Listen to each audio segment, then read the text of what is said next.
Hello my dear friends, welcome to exam Guruji. आज हम part 9 discuss करने वाले हैं Himachal Pradesh JE civil engineering का क्रैश कोर्स नंबर 9। तो हमेशा की तरह हर एक वीडियो में आपको 100 क्वेश्चन मिलेंगे, लेकिन यहाँ पर हमने क्या किया कि कुछ क्वेश्चन जो है मल्टीपल चॉइस में लेके आए हैं और वहाँ पर नीचे आपको डिटेल में आंसर देखने को भी मिलेगा। तो वीडियो को शुरू करने से पहले अगर आपने हमारे चैनल को सब्सक्राइब नहीं किया है तो चैनल को सब्सक्राइब करें, साथ में बेल आइकन को दबाना मत भूलिएगा फ्रेंड्स। और वीडियो को यार शेयर करो, जितना हो सके उतना वीडियो को फैला दो। तो चलिए शुरू करते हैं आज की अपनी ये वीडियो। तो फर्स्ट क्वेश्चन देखिए हमारे पास क्या है। यहाँ पर मैंने आपको बताया था कि हम यहाँ पे क्वेश्चन लेके आए हैं, आपके मल्टीपल चॉइस के क्वेश्चन लेके आए हैं और नीचे आपको आंसर भी डिटेल में मिलेगा। जैसे कि जो वेलोसिटी डिस्ट्रीब्यूशन होता है लैमिनार फ्लो में through circular pipe flow the. तो वेलोसिटी डिस्ट्रीब्यूशन जो होता है लैमिनार फ्लो के लिए थ्रू सर्कुलर पाइप है, तो वो किसको फॉलो करता है? पैराबोलिक लो को, लीनियर फ्लो को, या फिर लोगरिथम, या फिर एक्सोपोटेंशियल लो को? किसको फॉलो करता है वेलोसिटी डिस्ट्रीब्यूशन होता है लैमिनार फ्लो के लिए? तो यहाँ पे लैमिनार के लिए बोला गया, अगर आपसे टर्बुलेंट फ्लो के लिए भी बोला जाए तो आपको ये भी पता होना चाहिए। तो यहाँ पे नीचे आंसर में भी यहाँ पे प्रोवाइडेड है। तो वेलोसिटी डिस्ट्रीब्यूशन जो था लैमिनार फ्लो के लिए वो circular through circular pipe is parabolic, वो पैराबोलिक होता है। इनके इस क्वेश्चन का आंसर ये पैराबोलिक हो जाएगा लैमिनार फ्लो के लिए। अगर आपसे टर्बुलेंट के लिए पूछ लिया जाए, टर्बुलेंट के केस में हमारा लोगरिथम होता है। टर्बुलेंट फ्लो के केसेस में सर्कुलर ही पाइप होती है, तो उसके लिए वेलोसिटी डिस्ट्रीब्यूशन जो होता है वो लोगरिथम लो को फॉलो करती है।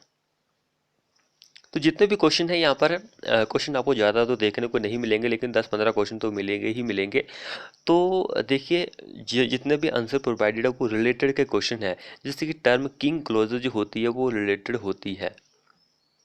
टर्म किंग क्लोजर आपको पता है यूज्ड होती है इन रिलेशन टू किस में? तो इसका आंसर ब्रिक मशीनरी होगा, ऑप्शन नंबर ये वाला। तो और कौन कौन सी टर्म है जो कि ब्रिक मशीनरी से रिलेट करती है? जैसे कि जो स्ट्रेचर होता है वो भी रिलेट करता है ब्रिक मशीनरी से, हेडर भी, क्योन भी, बैट भी, क्लोजर भी। क्लोजर जो होते हैं वो दो तरह के होते हैं, किंग क्लोजर, एक क्वीन क्लोजर। तो ये सारी टर्म्स जितनी भी है वो ब्रिक मशीनरी से रिलेट करती है, इसलिए यहाँ पर इंक्लूड की गई है। तो फ्रेंड्स वीडियो को शेयर करो अपने दोस्तों के साथ ताकि उनको भी वीडियो को फायदा मिल सके। तो जैसे कि मैंने आपको बताया कि कुछ क्वेश्चन आपको देखने को मिलेंगे और कुछ आपको वही पीछे की तरह डिटेल देखने को मिलेगी। जैसे कि इग्निसिस रॉक के एग्जांपल कौन कौन से होते हैं? ग्रेनाइट, डोलराइट, बासोल्ट, ट्रैप जो होता है वो भी इग्निसिस रॉक का ही एग्जाम्पल होता है। सेडिमेंट्री रॉक्स की अगर हम बात करें, सैंडस्टोन, लाइमस्टोन, शेल एंड एक कोंग्लोमेरेट होता है। कोंग्लोमेरेट, ये जो एग्जाम्पल होता है सेडिमेंट्री रॉक्स के एग्जाम्पल। इसका एक जिप्सम भी एग्जाम्पल होता है, एग्जाम के पॉइंट ऑफ व्यू से ये भी इंपॉर्टेंट है, इसको भी आप याद रखिए सेडिमेंट्री रॉक्स में। उसके बाद हम मेटामॉर्फिक रॉक्स की बात करें तो क्वार्टरजाइट इसका एग्जाम्पल है, मार्बल है, नीज है। तो ये जो एग्जाम्पल है वो मेटामॉर्फिक रॉक्स के हैं। तो ये सारे इंपॉर्टेंट है क्योंकि रॉक्स से एग्जाम में क्वेश्चन जो है वो पूछा जाता है कि वो कौन सी रॉक्स है। अगले पॉइंट देखिए, प्रेशर लेस देन, अगर एटमॉस्फेरिक प्रेशर है, अगर जो प्रेशर है किसी भी बॉडी पर प्रेशर लग रहा है तो वो एटमॉस्फेरिक प्रेशर से लेस देन है, तो उसको हम नेगेटिव गेज प्रेशर बोलते हैं। गेज प्रेशर जो होता है वो इक्वल होता है absolute pressure minus atmospheric pressure. इस पॉइंट को भी याद रखिए। अगर एब्सोल्यूट प्रेशर जो है वो लेस देन है एटमॉस्फेरिक प्रेशर से, then gauge pressure will be negative. तो ये पॉइंट भी आप याद रखिए। तीनों पॉइंट इंपॉर्टेंट है, एग्जाम के पॉइंट ऑफ व्यू से देख लीजिए कितने इंपॉर्टेंट है। अब यहाँ पे देखिए ये भी क्वेश्चन इंपॉर्टेंट है। क्वेश्चन क्या बोला गया था? मल्टीप्लाइंग फैक्टर जो होता है measurement of painting on collapsible door is. Multiply factor जो होता है जो कि मेजरमेंट ऑफ पेंटिंग वर्क के लिए होता है, कोलेप्सिबल डोर के लिए वो कितना होता है? 1.2 ईच साइड, या फिर 0.8 ऑल ओवर, या फिर 1.5 ऑल ओवर, या फिर 1 ईच साइड? तो क्या आंसर रहेगा? यहाँ पे आंसर भी प्रोवाइडेड है कि कौन किसके लिए होता है। मल्टीप्लाइंग फैक्टर जो होते हैं वो कोलेप्सिबल गेट के लिए आप देख सकते हैं कि डेड ऑल ओवर होता है मल्टीप्लाइंग फैक्टर। उस तरह से plain sheet and steel door window की अगर हम बात करें तो 1.1 होता है ईच साइड, हर एक साइड के लिए मल्टीप्लाइंग फैक्टर 1.1 होता है। अगर हम partially panel and partly glazed steel door की बात करें तो 0.8 होता है ईच साइड के लिए। स्टील रोलर शटर की अगर हम बात करें तो 1.1 होता है ईच साइड के लिए। तो ये मल्टीप्लाइंग फैक्टर जो इंपॉर्टेंट रोल प्ले करते हैं, तो इन सभी को पॉइंट्स को आप याद रखिए क्योंकि एग्जाम के पॉइंट ऑफ व्यू से वेरी इंपॉर्टेंट है ये। तो फ्रेंड्स वीडियो को शेयर करना मत भूलिएगा, जितना हो सके वीडियो को शेयर कीजिए। अगला क्वेश्चन देखिए, यहाँ पे मिनिमम नॉमिनल कवर के बारे में बताया गया है कि कितनी होती है, कौन सी कंडीशन में कितनी होती है स्लैब बीम कॉलम। तो ये इंपॉर्टेंट है। जैसे कि अगर हम मेंबर की बात करें, मेंबर स्लैब मेंबर है हमारे पास, माइल्ड के केसेस में 20 mm, मॉडरेट के केसेस में 30 mm, सीवियर के केसेस में 45 एंड वेरी सीवियर की 50, एक्सट्रीम के केसेस में 75 होती है। अगर हम बीम की बात करें, मेंबर बीम है तो माइल्ड के लिए 20, 5, 30, 45, 50, 75। बीम और स्लैब के केसेस में आप देख सकते हैं कि सेम ही वैल्यू है यहाँ पर। उसके बाद अगर हम कॉलम की बात करें मेंबर की, तो माइल्ड के लिए 40, मॉडरेट के लिए 40, सीवियर के लिए 45 एंड वेरी सीवियर के लिए 50 एंड एक्सट्रीम के लिए 75। एंड उसके बाद फाउंडेशन की बात करें तो माइल्ड के लिए 40 एंड 50 मॉडरेट के लिए, सीवियर के लिए 50, वेरी सीवियर के लिए 50 एंड 75 एक्सट्रीम केसेस आ गया। तो यहाँ पे आपने एक चीज़ नोटिस की होगी कि मेंबर हमारा कोई भी हो, स्लैब बीम कॉलम या फिर फाउंडेशन, उस केस में वेरी सीवियर के केसेस में और एक्सट्रीम के केसेस में वैल्यू सेम सेम है। जैसे कि 50 50 50 50 mm, 75 75 75 75, इन सभी के केसेस में वैल्यू सेम ही है। और आपने यहाँ पर सिर्फ देखा होगा कि जो सीवियर का केसेस है यहाँ पर 45 45 45, सिर्फ 50 जो है वो फाउंडेशन के केसेस में है, बाकी सभी में 45 ही है। तो ये कॉमन चीज़ है। और यहाँ पर भी देख सकते हैं आप, ये सिर्फ अलग अलग है, बाकी वैल्यू सारी सेम है। तो ये नॉमिनल कवर है। अगर आपको कंडीशन के अकॉर्डिंग पूछ लिया जाए तो, कंडीशन के अकॉर्डिंग नहीं पूछेगा तो आपको 20, कई बार आपको स्लैब में 15 mm भी देखने को मिलता है, या फिर डायामीटर ऑफ बार ये भी देखने को मिलता है। 20 एंड 25 बीम के केसेस में, 40 जो होता है कॉलम के केस में, 50 जो होता है वो फुटिंग के केसेस में होता है। लेकिन आपको ऐसे कंडीशन के अकॉर्डिंग पूछेगा तो आपको नॉमिनल कवरेज होती है यही प्रोवाइड करनी होती है। अगले कुछ केसेस देखिए यहाँ पे। Safe water does not contain any, safe water जो होता है उसके पास क्या नहीं होना चाहिए, टेस्ट, कलर, पैथोजन या फिर ऑर्डर, कौन सा नहीं होना चाहिए। फ्रेंड्स वीडियो को शेयर करो अपने दोस्तों के साथ ताकि उनको भी वीडियो का फ़ायदा मिल सके। सेफ वाटर के पास क्या नहीं होना चाहिए, जो पीने वाला पानी होता है उसमें पैथोजन नहीं होना चाहिए, वो नील के बराबर होने चाहिए। नीचे यहाँ पे एक्सप्लेनेशन भी बताई गई है। A pathogenic is a biological agent that causes disease और इलनेस टू द होस्ट, जो पानी पीता है उसको बीमारी पैदा करता है, इसलिए ये बायोलॉजिकल एजेंट है, पानी में नहीं होना चाहिए। There are 5 types of pathogenic bacteria, तो देखिए 5 तरह के पैथोजेनिक बैक्टीरिया होते हैं। वायरस हो गया, वर्म्स हो गया, प्रोटोजोआ हो गया एंड फंगस हो गया। तो ये इंपॉर्टेंट है। And drinking water must be free from disease causing micro organism, तो ये इंपॉर्टेंट है, एग्जाम के पॉइंट ऑफ व्यू से देख लीजिए, पढ़ लीजिए ध्यान से। उसके बाद यहाँ पे कुछ और पॉइंट्स है। ड्रिजल, ड्रिजल क्या होता है, it denotes fine droplet of water whose size क्या होता है, लेस देन होता है 0.5 mm। ड्रिजल जो होता है ये किसको डिनोट करता है, फाइन ड्रॉपलेट ऑफ वाटर, पानी की छोटी सी बूंद को ये डिनोट करता है जिसका साइज जो होता है 0.5 mm से कम होता है। रेन क्या होता है, it is most dominant from A precipitation in India, it denotes water droplet of size कितना है 0.5 से 6 mm तक रेन का साइज हो सकता है। हेल क्या होता है, these are lumps of ice whose size is greater than 8 M. Hails जो ओले होते हैं उसको हम हेल्स बोलते हैं। तो ये लम्प्स के साइज का होता है, आइस का बना हुआ होता है जिसका साइज 8 mm से ज़्यादा होता है। ड्रिजल, रेन एंड हेल, ये वाटर सप्लाई इंजीनियरिंग के क्वेश्चन है, एग्जाम में इंपॉर्टेंट है इसलिए यहाँ पे इंक्लूड किए गए हैं। अब यहाँ पे क्वेश्चन देखिए, ये क्वेश्चन इंपॉर्टेंट है। विच of the following obstruct both चेनिंग and wrenching, यहाँ पे ऑब्जेक्ट दिए गए हैं, कौन सा ऑब्जेक्ट है जो कि बाधा प्रोवाइड कर रहा है आपको चेनेजिंग एंड रेंजिंग दोनों के लिए। जब भी आप चेन कर रहे हैं और रेंजिंग कर रहे हैं रेंजिंग रोड से, तो आपको दोनों में बाधा आ रही है, रिवर, लेक, हिलोक या फिर बिल्डिंग। तो इस केस में आपको चेन करने में भी और रेंजिंग करने में सिर्फ बिल्डिंग में बाधा आएगी, बाकी में नहीं आएगी। ये वाला आंसर इस क्वेश्चन का आंसर रहेगा। बाकी में आपको सिर्फ आप रेंजिंग करने में कोई प्रॉब्लम नहीं आएगी, बाकी आपको चेन आप करते हैं तो उसमें बाधा आएगी, चेन रेंजिंग में बाधा आएगी, क्योंकि रिवर है तो रिवर में आप कैसे जाएंगे, उसमें आपको चेन करने में प्रॉब्लम आएगी। रेंजिंग आप कर सकते हैं, जैसे कि रिवर के एक इस कोने पर या फिर इस कोने पर आपने दोनों कोने पर रख दी रेंजिंग रोड, तो आप चेनेजिंग रेंजिंग कर सकते हैं, लेकिन चेनेजिंग नहीं कर सकते। वैसे लेक में भी एंड हिलोक में भी कर सकते हैं, लेकिन बिल्डिंग के केस में ऐसा नहीं होता है, क्योंकि ये आपको बाधा ही प्रोवाइड करती है। कुछ और पॉइंट्स देखिए यहाँ पे।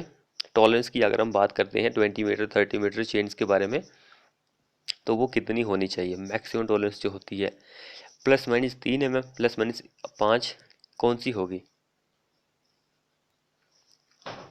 अगर हम 20 mm की बात करें तो 5 mm उसकी प्लस माइनस टॉलरेंस होती है। मैक्सिमम 30 मीटर के लिए 8 mm होती है। अगर हमारी चेन जो है 10 मीटर की है तो उस केसेस में हमारा आंसर ±3 हो जाता है। 5 mm की भी है तब, सॉरी 5 मीटर की भी चेन है तो भी ±3 mm ही हमारी मैक्सिमम टॉलरेंस होती है। तो इस क्वेश्चन का आंसर हमारा ये वाला हो गया, ये वाला इस क्वेश्चन का आंसर हो गया 20 इस 5 mm एंड इसके लिए 8 mm। एंड 10 मीटर की या फिर 5 मीटर की चेन है तो उस केस में आंसर हमारा ये वाला, सिर्फ ये वाला होता है। तो ये पॉइंट आप याद रखिए, क्योंकि एग्जाम के पॉइंट ऑफ व्यू से इंपॉर्टेंट है ये। अब देखिए जो सॉइल ट्रांसपोर्ट किया जाता है पानी के द्वारा, वो कौन सा सॉइल होता है। एवलिन, एलुविल, टिल या फिर टलस। तो यहाँ पे एग्जांपल भी प्रोवाइडेड है कि कौन सॉइल किससे प्रोवाइड किया जाता है। जो वाटर से ट्रांसपोर्ट किया जाता है वो एलुविल सॉइल होता है। विंड से ट्रांसपोर्ट किया जाने वाला एवलिन होता है। टिल जो होता है एक ग्लेशियर डिपॉजिट सॉइल्स होता है। टलस जो होता है ग्रेविटेशनल डिपॉजिट, यानी कि जो ग्रेविटी से ट्रांसपोर्ट किया जाता है वो टलस होता है। ग्लेशियर से टिल्स होता है।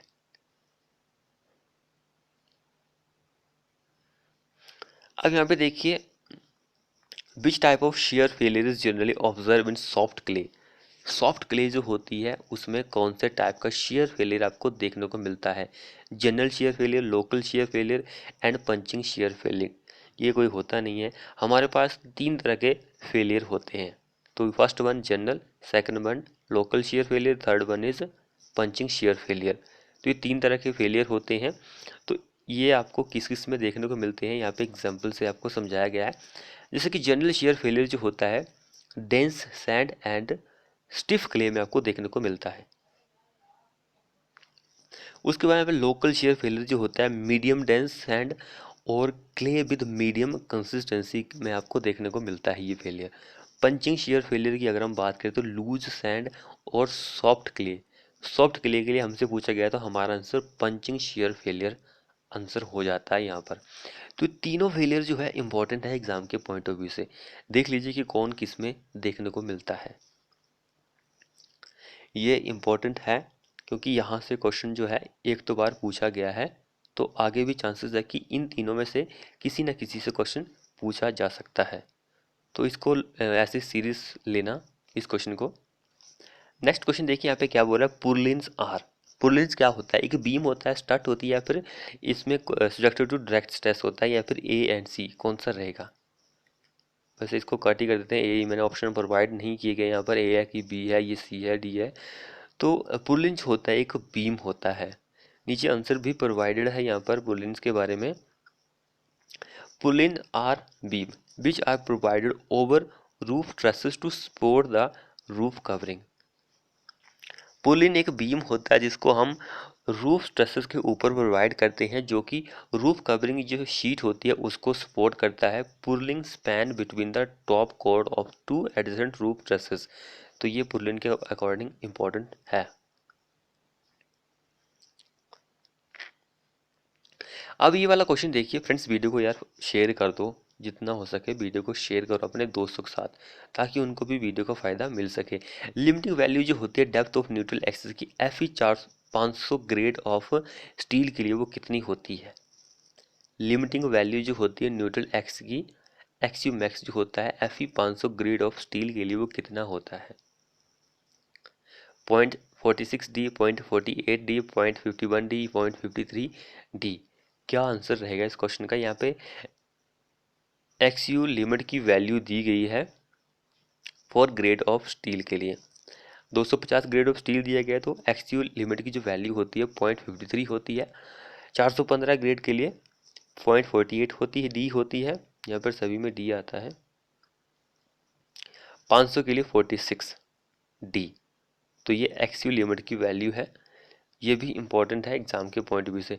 अब जो सिलेबस है वो थोड़ा सा चेंज हो चुका है, यानी कि जो लेवल है थोड़ा बहुत ही बेसिक सा हो चुका है। तो यहाँ से आपसे वैल्यू नहीं पूछेगा कि एफ ई 500 की वैल्यू कितनी होती है, आपसे ये पूछ देगा कि अगर हम F E 500 grade of steel use कर रहे हैं, डी की वैल्यू भी कुछ ना कुछ आपको दे देगा, तो वो न्यूमेरिकल के फॉर्म में आपसे क्वेश्चन पूछेगा कि इसका आंसर क्या होगा।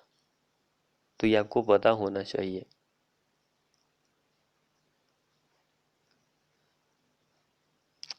फ्रेंड्स, अगर आपको थोड़ा सा भी हमारा कंटेंट अच्छा लग रहा है तो यार वीडियो को शेयर भी कर दिया करो अपने दोस्तों के साथ।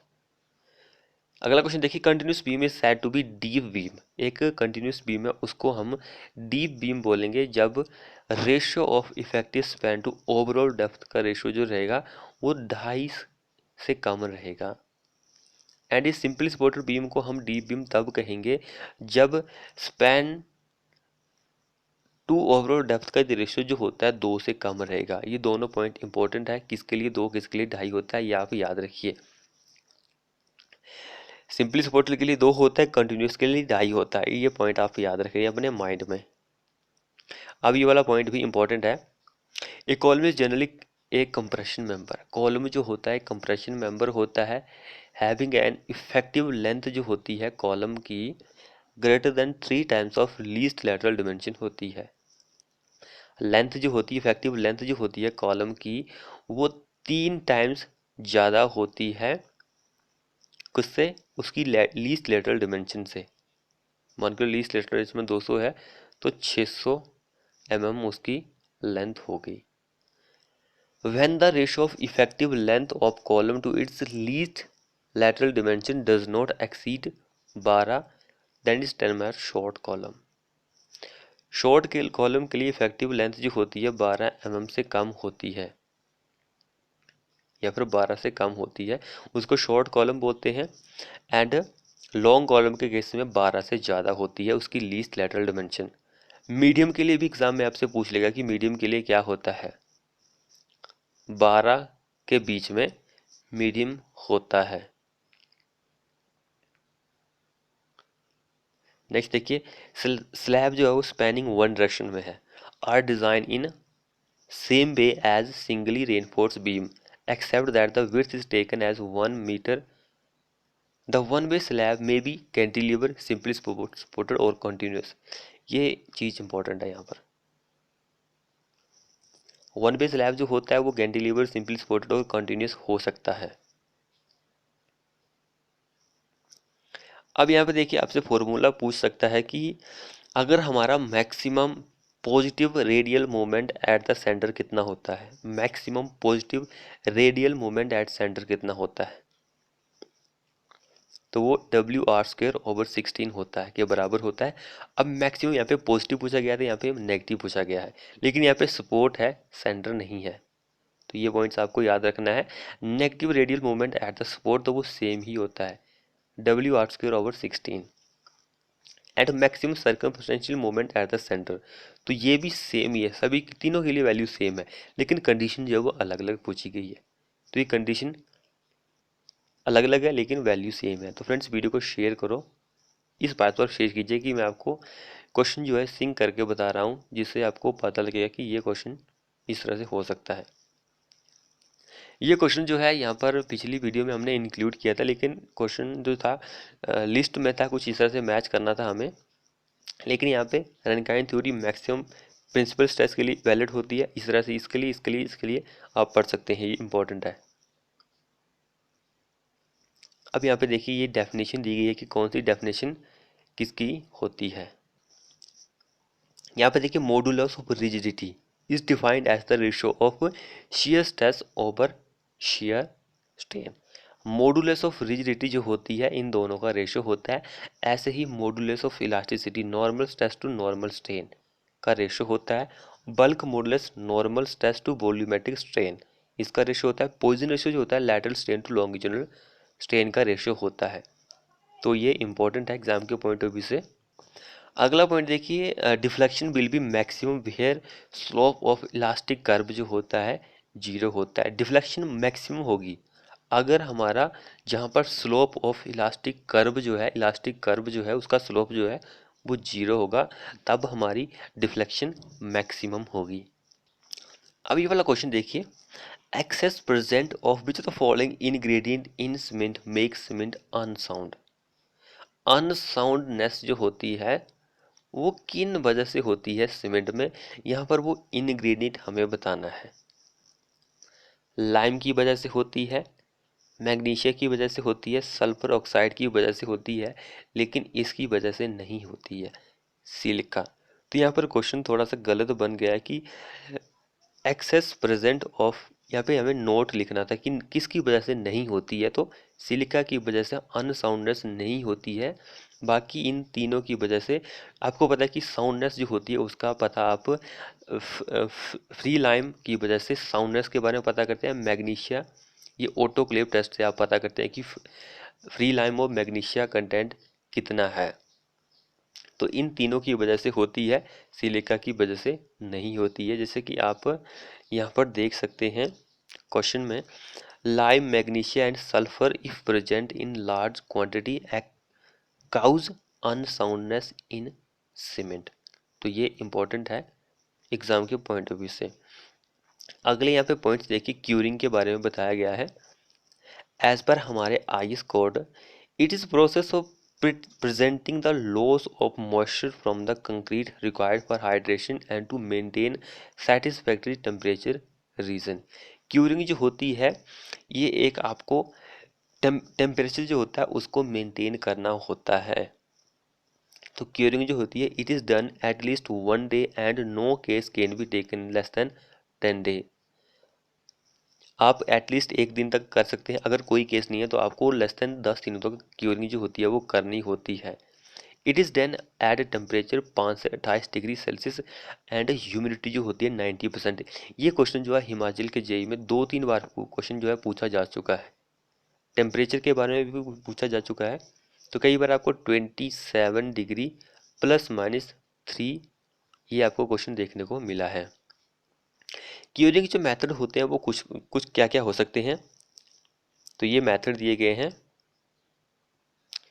एक मेथड शेडिंग का मेथड है, covering with gunny bags, sprinkling method, ponding with water, application of curing component likes bitumens wax.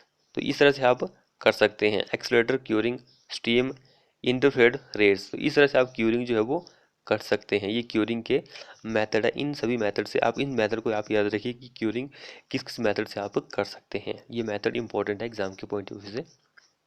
तो फ्रेंड्स वीडियो को शेयर करना बनता है, अब तो लाइक करना भी बनता है।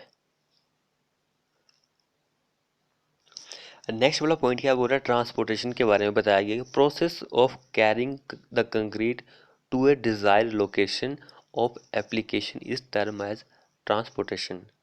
तो ये एक प्रोसेस है जिसमें हम कंक्रीट को एक डिज़ायर्ड लोकेशन पर पहुंचाते हैं, उसको हम ट्रांसपोर्टेशन बोलते हैं। तो उसके जो मेथड होते हैं वो फॉलोइंग्स होते हैं, जैसे कि पेयर्स मेथड से, hand buggies, power buggies, crane, bucket, temp, truck. तो ये सारे जितने भी मेथड है वो कंक्रीट को ट्रांसपोर्ट करने के मेथड दिए गए हैं। अगला पॉइंट देखिए यहाँ पे स्लम्प टेस्ट जो होता है वो मीडियम टू हाई वर्किलिटी की जाता है। Compaction factor test medium to low workability के लिए। Flow table high to high workability के लिए। बीबी लो टू वेरी लो वर्किलिटी के लिए। तो यहाँ पे ये पॉइंट इंपॉर्टेंट है एग्जाम के पॉइंट ऑफ व्यू से।